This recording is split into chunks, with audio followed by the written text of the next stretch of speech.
Hi hello ನಮಸ್ಕಾರ ಸ್ನೇಹಿತರೆ. ಕೊನೆಗೂ ಕೂಡ ಅಲ್ಲಿ ವಂಶಿ ಸ್ವಾತಿ ಕುತ್ತಿಗೆಗೆ ತಾಳಿ ಕಟ್ಟಬೇಕಾಗಿದೆ. ಆದರೆ ಹಸಮಣಿಯಲ್ಲಿ ಮೆಗಾ ಡ್ರಾಮಾನೇ ನಡೆದು ಹೋಗುತ್ತಾ.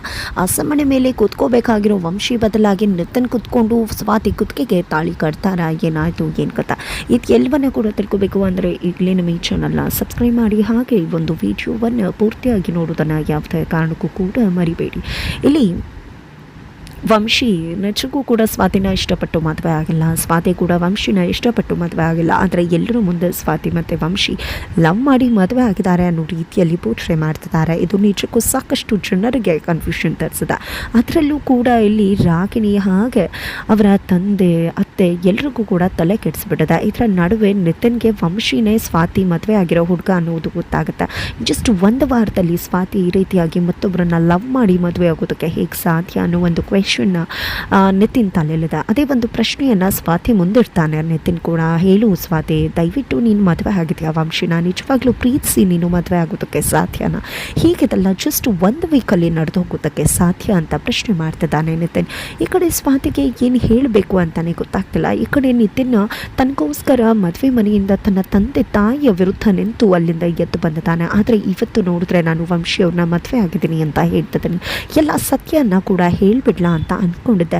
ಸತ್ಯವನ್ನು ಒಪ್ಕೊಳ್ಳೋದಕ್ಕೆ ಅಂತ ಹೋಗ್ತಾಳೆ ನಿತಿನ್ ಮುಂದೆ. ಬಟ್ ಅಷ್ಟರಲ್ಲಿ ಅಲ್ಲಿಗೆ ಬಂದಂಥ ರಾಗಿಣಿಯಿಂದ ಸ್ವಾತಿ ಯಾವುದೇ ರೀತಿ ಸತ್ಯವನ್ನು ಹೇಳುವುದಿಲ್ಲ. ಇದರ ನಡುವೆ ಸ್ವಾತಿನ ಕಳ್ಕೊಂಡು ಬದುಕೋದು ನಿತಿನ್ಗೆ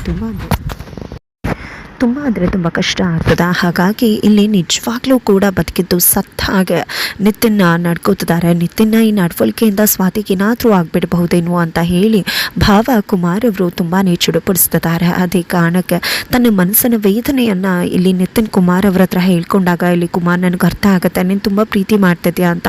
ನೀನು ಪ್ರೀತಿಗೋಸ್ಕರ ಆಮೇಲೆ ಸ್ವಾತಿ ಬದುಕನ್ನು ಹಾಳು ಮಾಡಬೇಡ. ಹೇಗೋ ಸ್ವಾತಿ ವಂಶಿನ ಮದುವೆ ಆಗಿ ಆರಾಮಾಗಿದ್ದಾಳೆ, ಅವಳು ಅವನ ಜೊತೆ ಬದುಕೋದಕ್ಕೆ ಬಿಟ್ಟು ಬಿಡು, ಆಮೇಲೆ ಯಾವುದೇ ರೀತಿ ತೊಂದರೆ ಮಾಡಬೇಡ ನಿತಿನ್ ಅಂತ ರಿಕ್ವೆಸ್ಟ್ ಮಾಡ್ಕೊಂಡಾಗ ಏನು ಮಾತಾಡ್ತಿದ್ರ? ಇಷ್ಟೇ ನನ್ನನ್ನು ನೀವು ಅರ್ಥ ಮಾಡ್ಕೊಂಡಿದ್ದು. ಸ್ವಾತಿಗೆ ನಾನು ತೊಂದರೆ ಕೊಡ್ತೇನೆ, ಸ್ವಾತಿ ಇಲ್ಲದೆ ಬದುಕೋದು ನನಗೆ ಕಷ್ಟ ಆಗ್ತದೆ.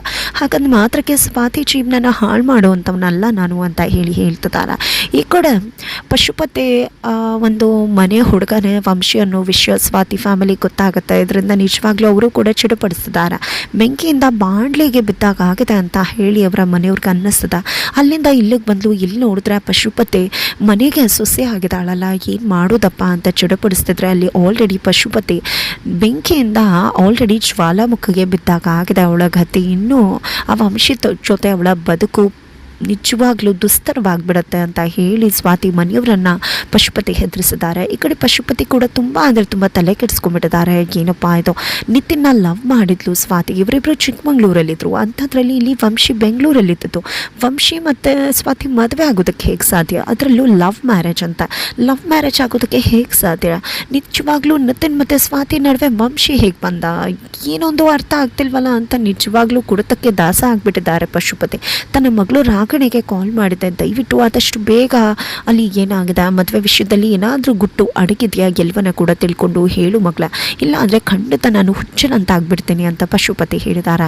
ಇತ್ತ ಕಡೆ ಸ್ವಾತಿ ನಿಜಕ್ಕೂ ಮದುವೆ ಆಗಿದ್ರೆ ವಂಶಿ ರೂಮಲ್ಲೇ ಇರ್ತಿದ್ಲು. ಆದರೆ ವಂಶಿ ಸ್ವಾತಿಗೆ ಹಾಕೋದೇ ಇಲ್ಲ. ವಂಶಿ ಸ್ವಾತಿ ಕುತ್ತಿಗೆಗೆ ತಾಳಿ ಕೂಡ ಕಟ್ಟಿಲ್ಲ, ತಾನೇ ತಾಳಿ ಹಾಕ್ಕೊಂಡಿರೋದು ಇಲ್ಲಿ ಸ್ವಾತಿ. ಹಾಗಾಗಿ ವಂಶಿ ರೂಮಲ್ಲಿ ಇಲ್ಲದೆ ಹೊರಗಡೆ ಬಂದು ಸೋಫಾ ಸೆಟ್ ಮೇಲೆ ಮಲ್ಕೊಳ್ಳೋದಕ್ಕೆ ಮುಂದಾಗ್ತಾಳೆ.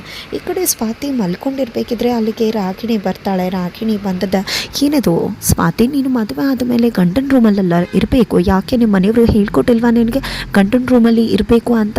ಈ ರೀತಿ ಹೊರಗಡೆ ಬಂದು ಮಲ್ಕೊಂಡಿದ್ಯಲ್ಲ ಅಂತ ರಾಗಿಣಿ ಕೇಳಿದಾಗ, ಸುಮ್ಮನೆ ನನ್ನ ಮನೆಯವ್ರ ವಿಶ್ವನ ಮಾತಾಡಬೇಡ ರಾಗಿಣಿ, ಸುಮ್ಮನೆ ನನಗೆ ಸಿಟ್ಟು ಬರೆಸ್ಬೇಡ ಅಂತ ಹೇಳ್ತಾರೆ. ಏನು ಮಾತಾಡ್ತಿದ್ಯಾ ಸ್ವಾತಿ ನೀನು? ನಾನೇನಾದರೂ ತಪ್ಪು ಹೇಳಿದ್ನಾ? ವಂಶಿ ನಿನ್ನ ಗಂಡ ತಾನೆ, ಗಂಡನ ರೂಮಲ್ಲಿ ಹೇಳಬೇಕು ಅಂತ ಮನೆಯವರು ಹೇಳ್ಕೊಟ್ಟಿಲ್ವಾ ಹೇಗೆ ಅಂತಷ್ಟು ಕೇಳಿದ್ದು. ನಿಜವಾಗ್ಲೂ ನೀನು ಮತ್ತೆ ವಂಶಿ ಮದುವೆ ಆಗಿದ್ದೀರೋ ಅಥವಾ ಅಂತ ಹೇಳಿ ರಾಗಿಣಿ ಹೇಳಿದಾಗ, ಯಾಕೆ ನಿನ್ನ ಕುತ್ತಿಗೆಗೆ ತಾಳಿ ನಿನಗೆ ಕಣ್ಣು ಕಾಣಿಸ್ತಾ ಇಲ್ವಾ ನನ್ನ ಕುತ್ತಿಗೆಲಿ ತಾಳಿ ಇರೋದು ಅಂತ ಸ್ವಾತಿ ಪ್ರಶ್ನೆ ಮಾಡ್ತಾಳೆ. ತಾಳಿ ಏನೋ ಇದೆ, ಹಾಗಂದು ಮಾತ್ರಕ್ಕೆ ಅದು ತಾಯ್ತ ಕೂಡ ಆಗಿರ್ಬೋದಲ್ವ, ನೀನೇ ಹಾಕ್ಕೊಂಡಿರೋದು ಅಂತ ಹೇಳಿ ರಾಗಿಣಿ ಕೇಳಿದ ತಕ್ಷಣ ನಿಜವಾಗ್ಲೂ ಭಯ ಆಗಿಬಿಡುತ್ತೆ ಸ್ವಾತಿಗೆ. ಬಿಕಾಸ್ ರಾಗಿಣಿ ಹೇಳಿದಾಗೆ ಆ ತಾಳಿನ ಹಾಕ್ಕೊಂಡಿರೋದೇ ಸ್ವಾತಿ ಆಗಿರೋದ್ರಿಂದ ಆಕೆಗೆ ಆ ಮಾತು ಕೇಳಿ ನಿಜಕ್ಕೂ ಭಯ ಆಗುತ್ತೆ. ಆದರೆ ರಾಗಿಣಿ ಸುಮ್ಮನಿರೋದಿಲ್ಲ. ಸ್ವಾತಿನ ಎಳ್ಕೊಂಡು ವಂಶಿ ರೂಮ್ಗೆ ಕರ್ಕೊಂಡು ಹೋಗಿ ಬಿಡ್ತಾಳೆ. ನಾಚಿಕೆ ಆಗ್ತಿರ್ಬೋದು ನಿನ್ಗಲ್ಲಿರೋದಕ್ಕೆ, ಬಟ್ ನಾಚಿಕೆ ಊರಿಂದ ಆಚಿಕೆ ಅನ್ನೋ ರೀತಿ ವಂಶಿ ಇಂದ ಆಚೆ ಇರಬೇಕು ನಿನ್ನ ನಾಚಿಕೆ ಅಂತ ಹೇಳಿ ಆ ರೂಮಿಗೆ ಕರ್ಕೊಂಡು ಹೋಗಿ ಬಿಟ್ಬಿಡ್ತಾಳೆ ರಾಗಿಣಿ. ತದನಂತರ ಇಲ್ಲಿ ಸ್ವಾತಿ ಅಯ್ಯೋ ಈ ಮನುಷ್ಯ ಬಂದರೆ ನಾನು ಇಲ್ಲಿದ್ದೀನಿ ಅಂದರೆ ಉಟ್ಕೊಂಡ್ಬಿಡ್ತಾನಲ್ಲಪ್ಪ, ಏನಪ್ಪ ಮಾಡೋದು. ಆ ರಾಗಿಣಿ ಬೇರೆ ಹೊರಗಡೆನೆ ನಿಂತಿರ್ತಾಳೆ, ಹೊರಗಡೆ ಹೋಗೋಣ ಅಂತ ಅಂದ್ಕೊಂಡ್ರೆ ಅಂತ ಸ್ವಾತಿ ಯೋಚನೆ ಮಾಡ್ತಿರ್ತಾಳೆ. ಅಷ್ಟರಲ್ಲಿ ಅಲ್ಲಿಗೆ ವಂಶಿ ಬರ್ತಾರೆ. ವಂಶಿ ಬಂದಿದೆ, ಏನಿದು ಇಲ್ಲಿಗೆ ಯಾಕೆ ಮತ್ತೆ ಬಂದಿದೆ, ಆಚೆ ಹೋಗಬೇಕಿತ್ತಲ್ವ, ಮತ್ತೆ ಒಳಗಡೆ ಬಂದಿದೆಯಾ, ಯಾಕೆ ಎ ಸಿ ರೂಮಲ್ಲಿ ಇರ್ಬೋದು, ಓಸಿ ಹೊಡ್ಕೊಣ ಅಂತ ಹೇಳಿ ಪ್ರಶ್ನೆ ಮಾಡ್ತಾರೆ. ನನಗೆಲ್ಲ ಓಸಿ ಬೇಕಾಗಿಲ್ಲ, ಬಾ ನಮ್ಮೂರಿಗೆ ಅಂತ ಎ ಸಿ ಇದೆ ಅಂತ ತೋರಿಸ್ತೇನೆ ನಿನಗೆ ಅಂತ ಸ್ವಾತಿ ಹೇಳಿದಾಗ, ಬೇಕಾಗಿಲ್ಲ ನಾವೆಲ್ಲ ಓಸಿ ಗಿರಾಕಿಗಳಲ್ಲಮ್ಮ, ಮೊದಲು ಏನಿಲ್ಲ ಅಂತ ತೊಲಗಿ ಹೊರಗಡೆ ಹೋಗ್ತಾ ಇರು ಅಂತ ಹೇಳ್ತಾರೆ. ಅದು ಹಾಗಲ್ಲ, ನಾನು ಯಾಕೆ ಇಲ್ಲಿಗೆ ಬಂದೆ ಅಂದರೆ ಅಂತ ಹೇಳಿ ಎಕ್ಸ್ಪ್ಲೇನ್ ಮಾಡೋದಕ್ಕೆ ಸ್ವಾತಿ ಪ್ರಯತ್ನ ಪಟ್ಟರು ಕೂಡ ವಂಶಿ ಬಿಟ್ಕೊಡೋದೇ ಇಲ್ಲ. ಸ್ವಾತಿನ ಎಳ್ಕೊಂಡು ಹೊರಗಡೆ ಹಾಕ್ಬಿಡ್ತಾರೆ. ಮೇಲ್ನೋಟಕ್ಕೆ ವಂಶಿ ತುಂಬ ರಗಡ್ ಅಂತ ಅನ್ನಿಸ್ಬೋದು, ಆದರೆ ನಿಜಕ್ಕೂ ಕೂಡ ಆತನಿಗೂ ಕೂಡ ಮನುಷ್ಯತ್ವ ಇದೆ. ಅದೇ ಕಾರಣಕ್ಕೆ ಒಳಗಡೆ ಬಂದಿದ್ದ, ಅಯ್ಯೋ ತುಂಬ ಚಳಿ ಇದೆ, ಅವಳಿಗೆ ಚಳಿ ಆಗ್ಬೋದೇನೋ ಅಂದ್ಕೊಂಡಿದ್ದೆ. ಬೆಡ್ಶೀಟು ಹೊತ್ಕೊಳ್ಳೋದು ಹಾಗೆ ಚಾಪೆ ಎಲ್ಲವನ್ನ ಕೂಡ ಆಚೆ ಬಿಸಾಡ್ತಾರೆ. ಇವ್ನಿಗೆ ಎಷ್ಟು ದುರಂಕಾರ ಇರಬೇಕು, ಇವನ ಕೊಬ್ಬನ್ನು ನಾನು ಇಳಿಸ್ತೀನಿ ಅಂತ ಸ್ವಾತಿ ಕೂಡ ಅನ್ಕೋತಾಳೆ. ನಂತರ ಹೊರಗಡೆ ಮಲ್ಕೊಂಡಿರ್ಬೇಕಿದ್ರೆ ರಾಗಿಣಿ ನೋಡಿದೆ, ಎಲ್ಲರನ್ನ ಕೂಡ ಕರ್ಕೊಂಡು ಬರ್ತಾಳೆ. ಅಜ್ಜಿ ತಾತ ನಿತಿನ್ ಎಲ್ಲರೂ ಕೂಡ ಬಂದದ್ದೇ ಇಲ್ಲಿ ಸ್ವಾತಿ ಬಿಚ್ಚು ಬೀಳ್ತಾಳೆ. ಯಾಕಮ್ಮ ಇಲ್ಲಿ ಮಲ್ಗಿದ್ಯಾ ಅಂತ ಅಜ್ಜಿ ಪ್ರಶ್ನೆ ಮಾಡ್ತಿದ್ದಾರೆ. ನೀನು ವಂಶಿ ರೂಮಲ್ಲಿ ತಾನೇ ಇರಬೇಕು ಅಂತ ಹೇಳಿದಾಗ, ಅದು ಹಾಗಲ್ಲ ಅಜ್ಜಿ, ಶಾಸ್ತ್ರ ಇನ್ನೂ ಆಗಿಲ್ಲ ಅಲ್ವಾ, ಶಾಸ್ತ್ರ ಆಗಿಲ್ಲದೆ ಇರಬೇಕಿದ್ರೆ ಈ ರೀತಿ ಒಳಗಡೆ ಮಲ್ಕೊಳ್ಳೋದು ತಪ್ಪಾಗುತ್ತೆ ಅಂತ ಹೊರಗಡೆ ಮಲ್ಕೊಂಡಿದ್ದೇನೆ ಅಜ್ಜಿ ಅಂದಾಗ ಅಜ್ಜಿಗೂ ಕೂಡ ಆಕೆ ಹೇಳಿದ್ದು ಸರಿ ಅನಿಸುತ್ತೆ, ಹಾಗಾಗಿ ಹೋಗ್ತಾರೆ. ಕೊನೆಗೂ ಕೂಡ ರಾಗಿಣಿ ಬೀಸಿದ ಬಲೆಯಿಂದ ತಪ್ಪಿಸ್ಕೊಂಡಿದ್ದಾಳೆ ಇಲ್ಲಿ ಸ್ವಾತಿ ಅಂತಲೇ ಹೇಳ್ಬೋದು. ಇದರ ನಡುವೆ ಬೆಳಗ್ಗೆ ಆಗತ್ತೆ. ಅಜ್ಜಿ ತಾತ ಆಲ್ರೆಡಿ ವಂಶಿ ಮತ್ತು ಸ್ವಾತಿ ಮದುವೆನ ಫಿಕ್ಸ್ ಮಾಡಿದ್ದಾರೆ, ಎಲ್ಲರಿಗೂ ಕೂಡ ಆಲ್ರೆಡಿ ಇನ್ವೈಟ್ ಮಾಡಿದ್ದಾಗಿದೆ.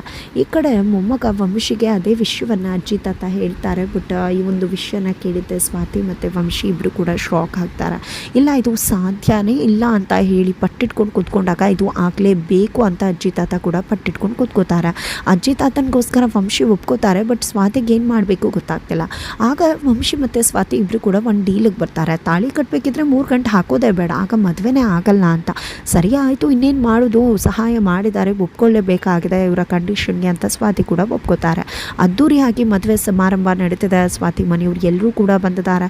ಈ ಕಡೆ ಪಶುಪತಿ ನಿತಿನ್ ಎಲ್ಲರೂ ಕೂಡ ಇದ್ದಾರೆ, ಅಜ್ಜಿ ತಾತ ಕೂಡ ಇದ್ದಾರೆ. ಸ್ವಾತಿ ಮದುಮಕ್ಕಳಾಗಿ ಹಸಮಣೆ ಮೇಲೆ ಬಂದು ಕೂತ ನಂತರ ಮದುಮಗನಾಗಿ ವಂಶಿ ಕೂಡ ಬಂದು ಹಸಮಣೆ ಮೇಲೆ ಕೂತ್ಕೋತಾರೆ. ಅಲ್ಲಿ ನೋಡಿದ್ರೆ 3 ಗಂಟೆ ಬದಲು 1-2 ಗಂಟೆ ಹಾಕೋಣ ಅಂದ್ಕೊಂಡ್ರೆ ಅಲ್ಲಿರೋದು ವಂಶಿ ಅಮ್ಮನ ತಾಳಿ. ಅದನ್ನು ನೋಡಿದೆ, ಏನದು ಈ ತಾಳಿ ಯಾಕೆ ಇಟ್ಟಿದ್ದೀರಾ ಅಂದಾಗ, ಅದು ನಿಮ್ಮ ಅಮ್ಮನ ತಾಳಿ ಕಣವ, ನಿಮ್ಮ ಅಮ್ಮನ ತಾಳಿನೇ ನಿನ್ನ ಹೆಂಡತಿಗೆ ಹಾಕಿದ್ರೆ ನಮಗೆ ತುಂಬಾ ಖುಷಿ ಆಗುತ್ತೆ, ಅದೇ ಕಾರಣಕ್ಕೆ ಅದನ್ನು ಅಲ್ಲಿಟ್ಟಿರೋದು ಅಂತ ಹೇಳ್ತಿದ್ದಾರೆ. ಪಾಪ ಇಲ್ಲಿ ವಂಶಿ ಮತ್ತು ಸ್ವಾತಿ ಸೇರಿಕೊಂಡು ಬೇರೆ ಪ್ಲ್ಯಾನನ್ನೇ ಮಾಡಿದರು. ಬಟ್ ಅಜ್ಜಿ ತಾತ ಪ್ಲ್ಯಾನನ್ನು ಉಲ್ಟಾ ಮಾಡಿದ್ದಾರೆ. ಈಗ ಅಲ್ಲಿರೋ ತಾಳಿಯನ್ನೇ ವಂಶಿ ಸ್ವಾತಿ ಕುತ್ತಿಗೆಗೆ ಹಾಕಬೇಕಾಗಿದೆ. ನಿತಿನ್ ಕೂಡ ಅಲ್ಲೇ ಇದ್ದಾರೆ. ಹಾಗಾದರೆ ವಂಶಿ ತಾಳಿ ಹಾಕ್ತಾರೆ ಅಥವಾ ನಿತಿನ್ನೇ ತಾಳಿ ಹಾಕ್ಬಿಡ್ತಾರೆ ಅನ್ನೋದೇ ಕುತೂಹಲವಾಗಿದೆ. ಹಾಗಿದ್ರೆ ಏನಾಗ್ಬೋದು, ವಂಶಿ ಜೊತೆ ಸ್ವಾತಿ ಮದುವೆ ಆಗುತ್ತಾ ಅಥವಾ ನಿತಿನ್ ಜೊತೆ ಸ್ವಾತಿ ಮದುವೆ ಆಗುತ್ತಾ? ಖಂಡಿತ ವಂಶಿ ಜೊತೆನೇ ಸ್ವಾತಿ ಮದುವೆ ಆಗುತ್ತಾ. ನಿಜವಾಗ್ಲೂ ವಂಶಿನೇ ಇಲ್ಲಿ ಸ್ವಾತಿಗೆ ಕೊರಳಿಗೆ ತಾಳಿ ಹಾಕ್ತಾರೆ. ಹಾಗಿದ್ರೆ ಏನಾಗಬಹುದು ಮುಂದೆ ತಿಳ್ಕೋಬೇಕು ಅಂದರೆ ಮುಂದಿನ ವೀಡಿಯೋಗೆ ವೇಟ್ ಮಾಡೋದನ್ನು ಮರಿಬೇಡಿ.